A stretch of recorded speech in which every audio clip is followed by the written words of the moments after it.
Charlie kind of did one of these. He looked around. I think it hit him. I noticed. Yeah, you noticed. Yeah, y'all are slick. Yeah. That was nice. We are on top of things like nobody else. Charlie Culberson is here in the studio. How many different walk-up songs do you think you had in your career?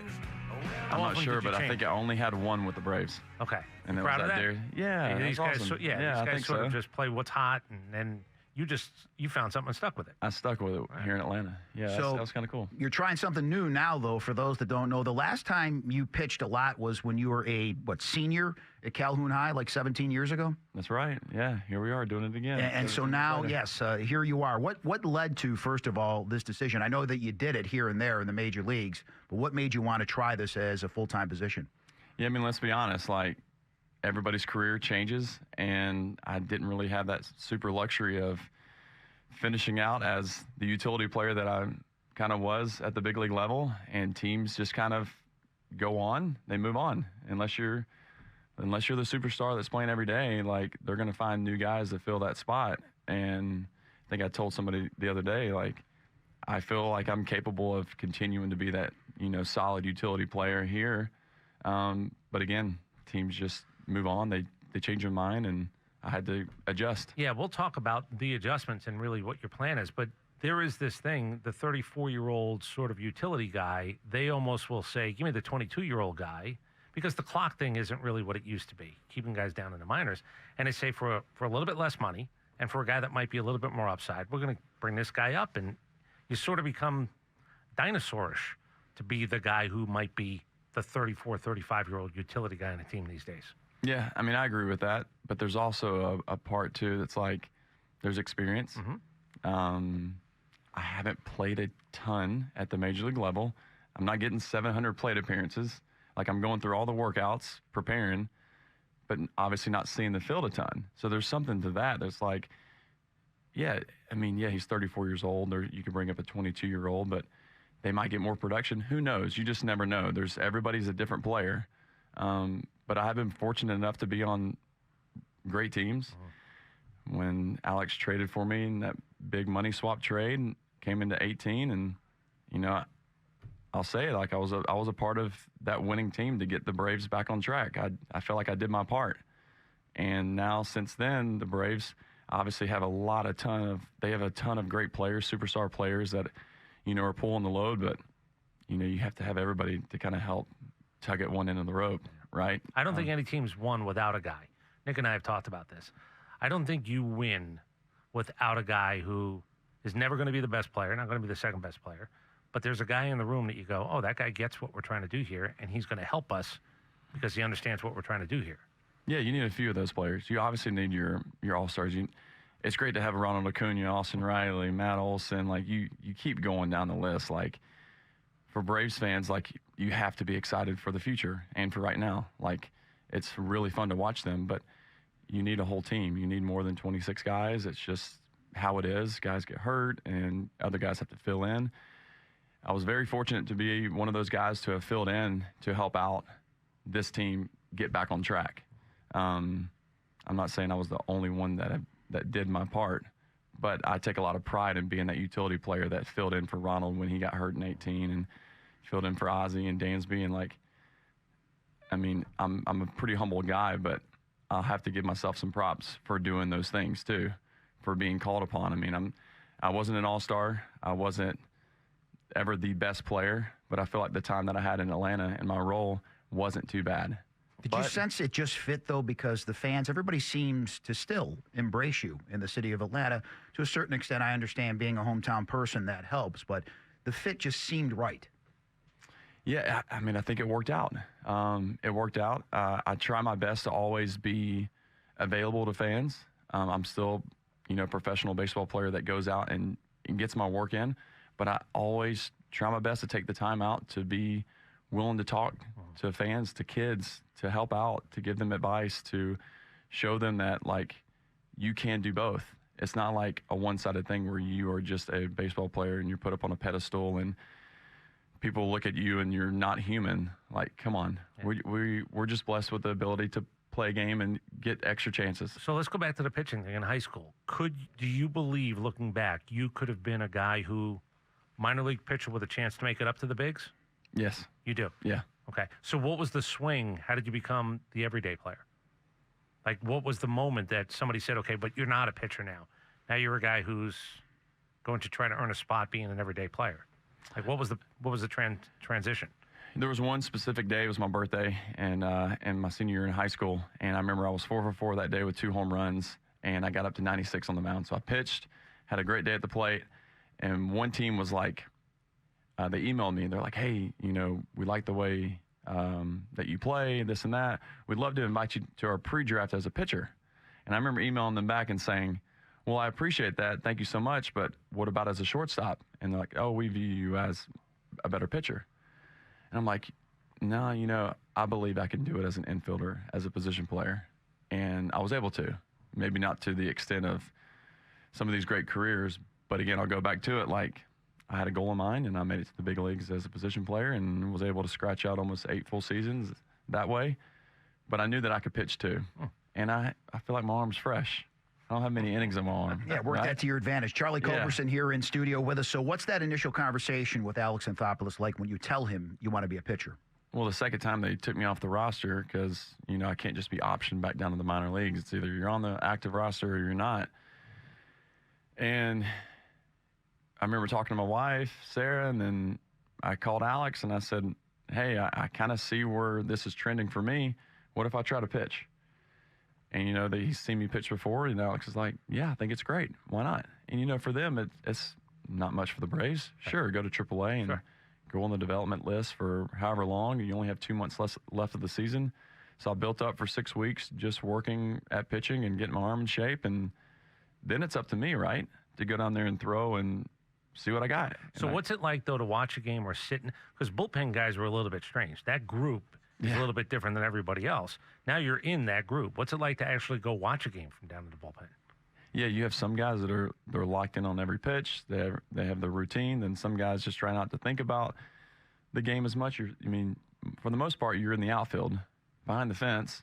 You're away from the game. Sometimes you can't even see the scoreboard in AAA parks.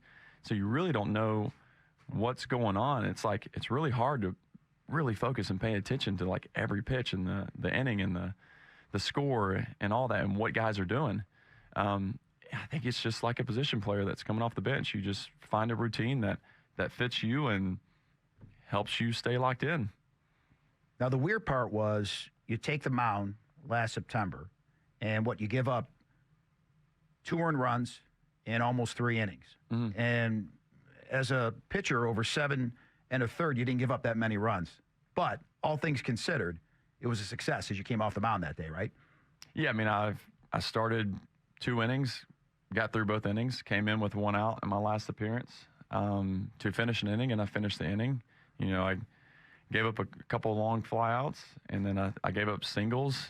I had strikeouts. I got swing and miss. I walked the very first batter I faced on a 3-2 pulled fastball. So I feel like I was able to go through a lot of scenarios in just 3 appearances, whether it was my first outing was mostly fastball, cutter, some sliders. The next one was mainly sliders. The last outing was a lot of cutters. So, I was able to do a lot of things, face a lot of lefties. So what's the plan when you get on the mound this early into this? I know you pitched, and I know you watch these games because as a utility guy, you have to be aware because that's how you're going to be on a team the following year. You have to be a guy who understands the game. You have to have probably a pretty good baseball IQ. Is the plan, what's the scouting report situation for you? Now you're reading the other end of a scouting report. So what's that like for you? Well, I know how hard it is as a hitter to hit. And you think you have an advantage kind of as a pitcher, do you not? Sure. Okay. I do. So explain that. Why do you think you have an advantage now? Well, as a hitter, especially at the major league level, you have all these scouting reports. You go over everybody at the beginning of the series, and then the next days you go over the starter. And so you understand that what those pitchers do really well, and you try to eliminate a certain pitch, whether it's their nastiest pitch, whatever it may be, you eliminate. But I understand as a hitter, how tough it is to even hit pitches that aren't perfect pitches from a pitcher. Pitchers miss all the time. Some miss more than others. And you just have to, as a hitter, you eliminate pitches. And I understand that guys that have really good spin, you have to swing above the ball. You're swinging 1 or 2 balls above it, which is kind of crazy to think about. Or if it's a high spin breaking ball, you're thinking about swinging underneath the baseball to hit it. And so understanding that gyro sliders are tough to hit, and hard sweepers, and those late life fastballs that are high spin, high vert at the top of the zone are tough to hit. And so as a hitter, I've had the advantage of being able to try to hit those pitches, and I know which ones are tougher than others. So it just. And you got to stay away from the middle of the plate. I mean, when push comes to shove, isn't it? I don't want to make the game too simple because it's not, but you probably know, when it leaves your hand, Yeah. do you sort of know, this might not turn out well? Like, Yeah. are you aware of that? Yeah. And the guys that, that I've faced that are more wild than others, like you can see balls that are just spiked out of the hand or fastballs that aren't even close. That makes those pitches that are down the middle even better to hit because you can just eliminate so many pitches. But if a guy has a better feel for the strike zone and making good pitches, then it's a tougher at bat.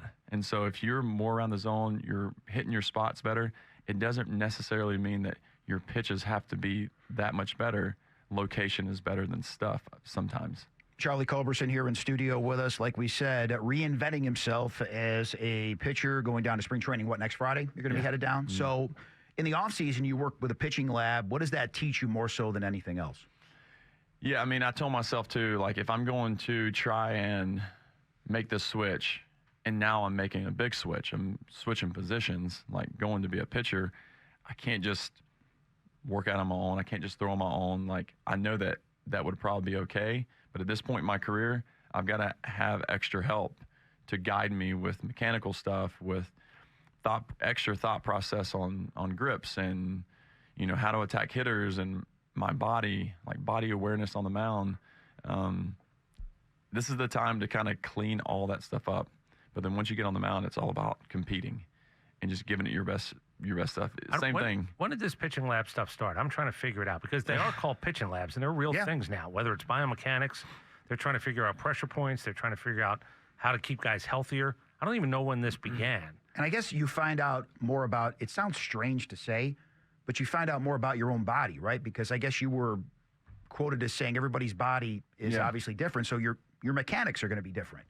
Right, and there's only so many things that you can change. I feel like my body is set up a certain way. I'm not going to be able to move like Spencer Strider on the mound. Like his foot opens up a lot better than my front foot opens up, and that's just part of it. Like I'm not going to go have surgery or whatever to try to like correct my body and how it's formed, So everyone's different, but we can all, learn from some of the guys that move really well on how they, with their leg kick and how they load and then how they free fall down the mound. But arm slot to me is always the one. Like if you start screwing with an arm slot, to me, you're just screaming to get hurt. Yeah, so everyone has a natural arm slot, and I feel like there's a natural way to adjust and clean that up. Like I don't need to be throwing straight over the top or being submarine pitcher and just start to do something off the wall crazy. It's here I am, let's clean up what I've got and go from there. Have you figured out, do you move righty-lefty? Have you moved on the mound, or have you figured out where you need to be on the mound? That's the other thing guys have to figure out. Yeah, I mean, I feel like naturally you want to move more towards the third base side to kind of crowd a righty, and then your cutter or your breaking stuff will come in better to a lefty. So I think it's just me adjusting, and, I threw in 3 games at the end of the season as an actual pitcher. I think that's just up to me to figure out what's comfortable for me with angles on how I'm feeling that day. So let's talk about life. 3 kids now, and you're going back down to spring training. Again, the kids are getting a little bit older, and there's a lot of juggling going on now, right? As opposed to when you first started your career. Yeah, I mean, Sarah and I talk about this a lot. When the kids were younger, spring training was a really fun time for us because they might not be in school yet, and we just all go out and break up that part of the off season. They get to go and, lay by the pool and go to baseball games and, go out and eat some good food, and it just changes things up. And now that they're all in school and doing their own thing and getting older, it makes it a lot tougher for us. Tell everybody what age. Yeah, they're 11, 8, and almost 7, so 5th, 2nd, and 1st grade. How many different activities are going on with 3 kids these days? Yeah, each kid really is doing 2 different things each. And so when you have dad home helping out for 4 straight months, or the best that I could, that helps out mama too, right? And now that I'm leaving, It's more on her plate. And we're not the only ones that are in that boat. Like, everyone else has to go through certain things. I don't know if it's a kitchen table conversation. What was the conversation with your wife about doing this? Sarah said, if I didn't think that you could do this, I'd tell you to stay home. She was just honest with me. But she has 100% confidence in me and my ability and the headspace that I've had this offseason.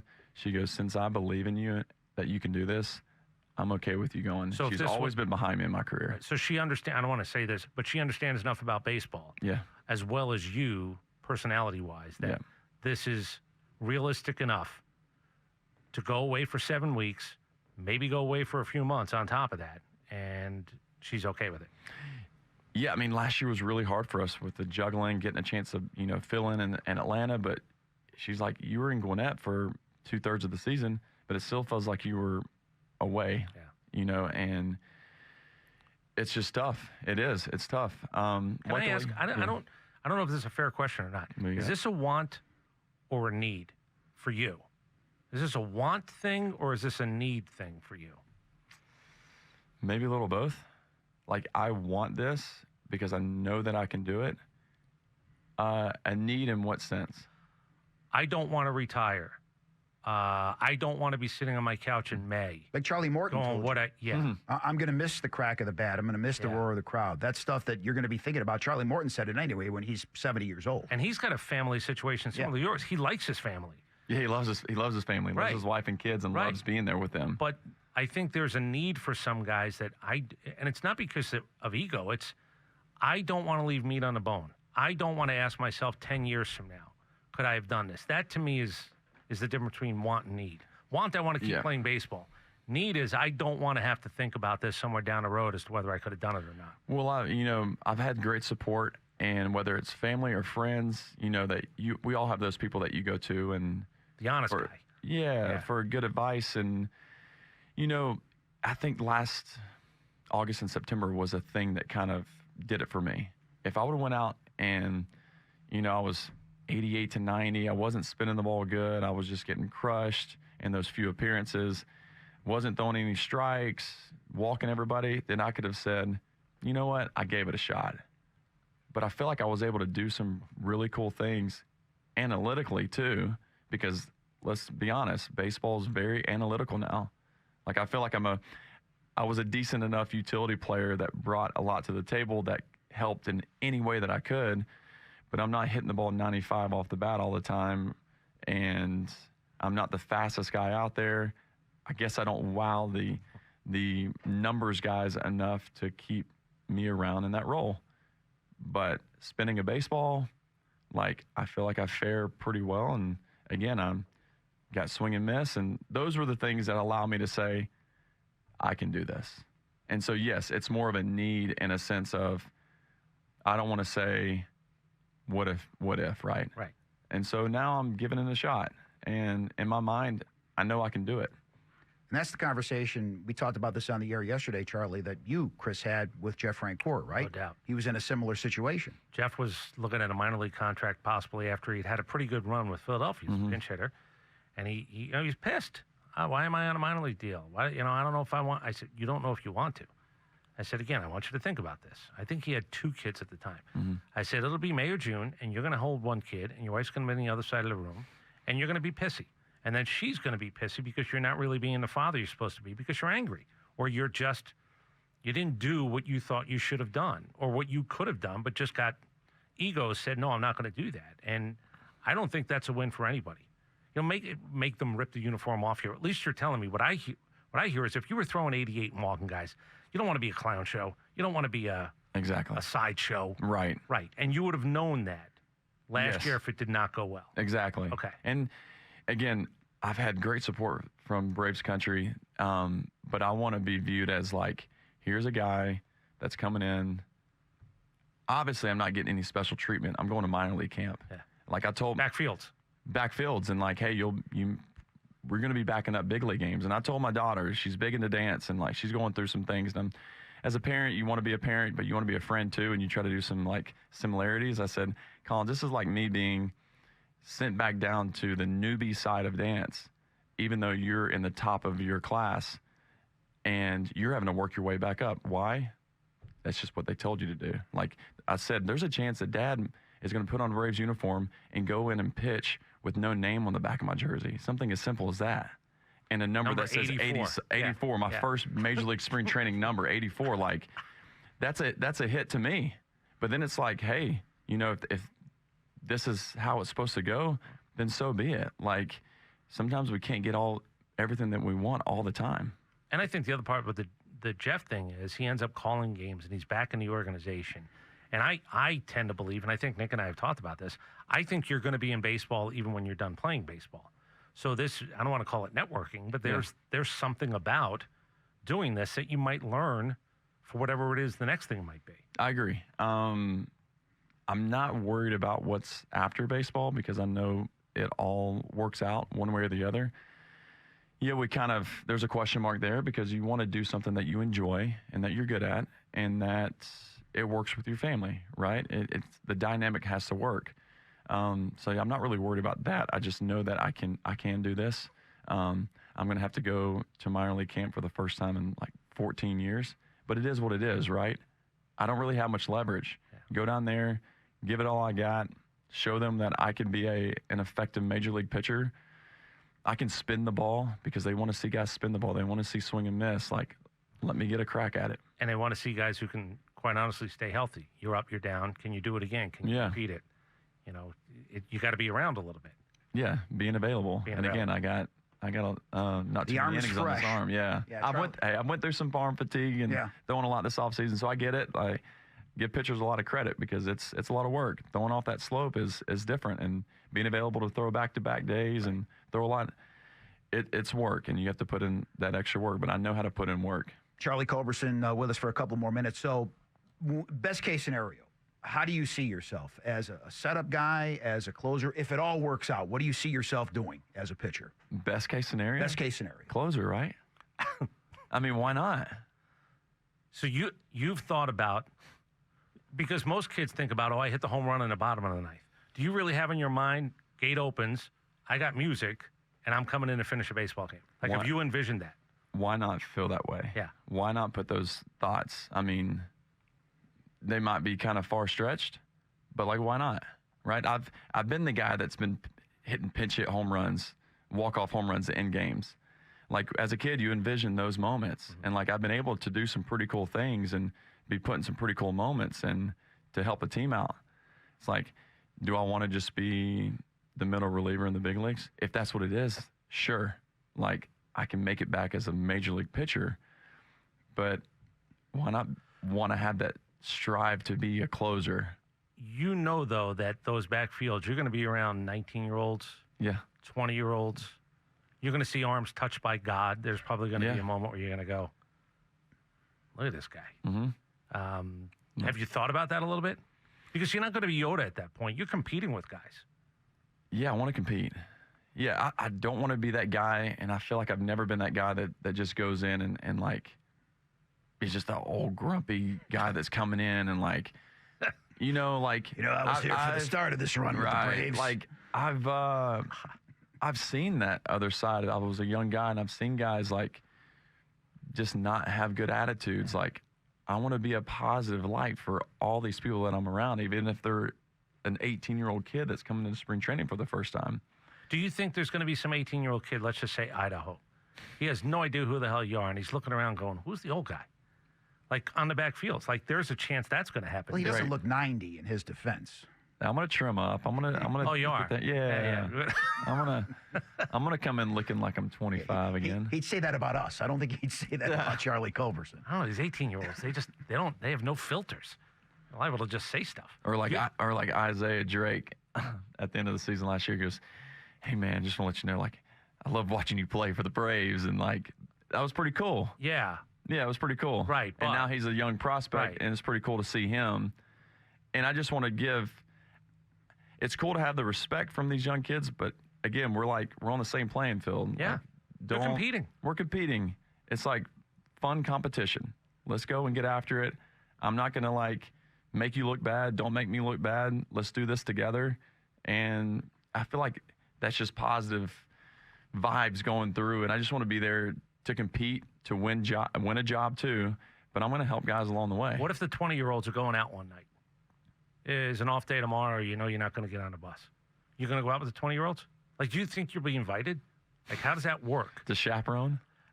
Yeah, I don't know. Like, how does that work? I can't do that. Right. Yeah, I've got a job to do. Like, I got kids at home. I got a wife at home. Like, my job here is a little bit different than yours. We're competing, but my life is a little bit different than yours. yeah. Like, that's sort of what happens in these camps. Yeah, but I mean, I have one goal in mind when I get to spring training. Like, I'm not there to go out and have fun and make sure my golf game is great. Like, I've got to make sure my arm's good, my body feels good, and I'm striking guys out on the field. Let's just be honest. That's just how it is. This is fun for me, but like, now is the time to like get after it. Like, I don't have all this extra time just to fool around. Like, I'm going to go down there to spring training and I've got to be ready. As the great Apollo Creed once said, there is no tomorrow. And that's the attitude you have to take, right? Exactly. I mean, I have to. And if not, I'm wasting my family's time too with me being out. All right, listen, we appreciate you coming in. I know you're headed down there next week. We're going to be down there the week of the 19th, so I'm sure our paths will cross down there. And thanks for all the stuff you do outside the Braves organization as well. I know where my son used to play, East Marietta, you had a camp there last week. You're doing stuff with the academy, having kids play for you, raising money for charity. So kudos to you for doing all that stuff as well. Yeah, appreciate it. Come see me on the backfield. We'll do. We'll make our way back there. I know that guy. Not you from Idaho, the 19-year-old. That's Charlie Culberson. Charlie Culberson here in studio with us on The Fan. When we come back, what some are calling a mysterious injury for the Hawks last night. We'll cover that with the trade deadline coming up today at 3 o'clock. It's Dimino and Cellini. It's The Fan, 680 and 93.7 FM.